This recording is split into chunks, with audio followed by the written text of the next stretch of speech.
പുതിയൊരു വീഡിയോയിലേക്ക് എല്ലാ കൂട്ടുകാർക്കും സ്വാഗതം. മസാല വെച്ചിട്ടുള്ള ഒരു പൂരിയാണ് ഞാൻ ഇന്നിവിടെ തയ്യാറാക്കാൻ പോകുന്നത്.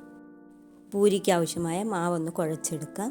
ഗോതമ്പ് മാവും അതിനൊപ്പം മൈദാപ്പൊടിയും കൂടെ ചേർത്ത് ഉപ്പും സോഡാപ്പൊടിയും ഒഴിച്ച് നന്നായി കുഴച്ചെടുക്കാം. ചെറിയ ചൂടുവെള്ളത്തിലാണ് പൂരിയുടെ മാവ് ഞാൻ കുഴയ്ക്കുന്നത്.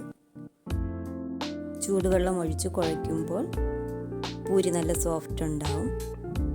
അല്പം വെളിച്ചെണ്ണയും കൂടി ആഡ് ചെയ്യാം. എല്ലാം കൂടെ ചേർത്ത് പൂരിയുടെ മാവ് നന്നായി ഒന്ന് കുഴച്ചെടുക്കാം. കുഴച്ച മാവ് ഒരു അരമണിക്കൂർ ഒന്ന് റെസ്റ്റ് ചെയ്യാൻ വയ്ക്കാം. ഇനി ഇതിനെ ചെറിയ ഉരുളകളാക്കി ഉരുട്ടിയെടുക്കാം. എല്ലാ കൂട്ടുകാരും എൻ്റെ ചാനലൊന്ന് സബ്സ്ക്രൈബ് ചെയ്യണം, സപ്പോർട്ട് ചെയ്യണം. നിങ്ങളുടെ സപ്പോർട്ട് ഉണ്ടെങ്കിലേ എനിക്ക് മുന്നോട്ട് പോകാൻ പറ്റുകയുള്ളൂ. ഞാനിടുന്ന വീഡിയോകൾ കാണുന്നതിന് വേണ്ടി എൻ്റെ ചാനൽ എല്ലാ കൂട്ടുകാരും ഒന്ന് സബ്സ്ക്രൈബും ലൈക്കും ഷെയറും ചെയ്യണം. ഇനി പൂരിയുടെ ഫില്ലിങ്ങിന് വേണ്ടിയുള്ള മസാല ഒന്ന് തയ്യാറാക്കിയെടുക്കാം. വെളിച്ചെണ്ണ ഒഴിച്ച് അതിലേക്ക് ചെറുതായി അരിഞ്ഞു വെച്ചിരിക്കുന്ന സവാള ആഡ് ചെയ്യാം.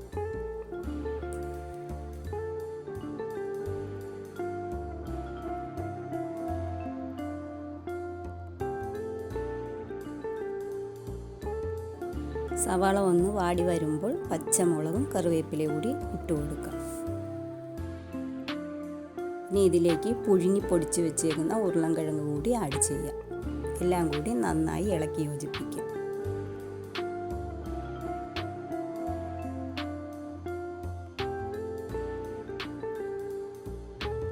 ഒരൽപ്പം മഞ്ഞൾപ്പൊടി, അര സ്പൂൺ മുളക് പൊടി, പെരിഞ്ജീരകപ്പൊടി ഇതുകൂടി ആഡ് ചെയ്യണം.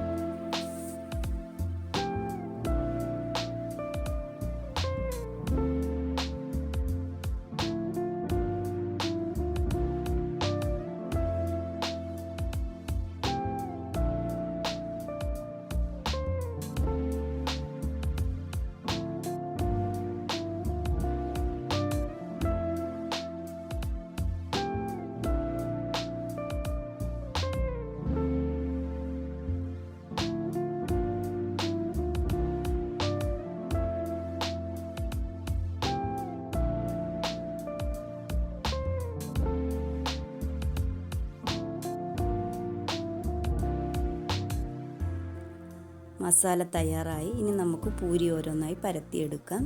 പൂരി പരത്തിയിട്ട് അതിൻ്റെ നടുക്ക് ഈ ഫില്ലിങ് വെച്ച് കൊടുക്കണം. ഫില്ലിങ് വെച്ചിട്ട് അതൊന്ന് മടക്കിയെടുക്കാം. മടക്കിയെടുത്തിട്ട് സൈഡൊക്കെ ഒന്ന് നന്നായി ഒന്ന് ഒട്ടിച്ചു കൊടുക്കണം.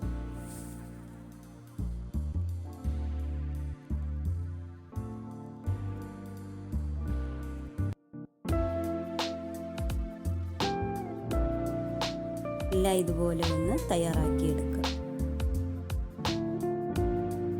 ഇനി വെളിച്ചെണ്ണ ചൂടായി വരുമ്പോൾ അതിലേക്ക് ഓരോന്നായി ഇട്ട് കൊടുത്ത് പൊരിച്ചെടുക്കാം.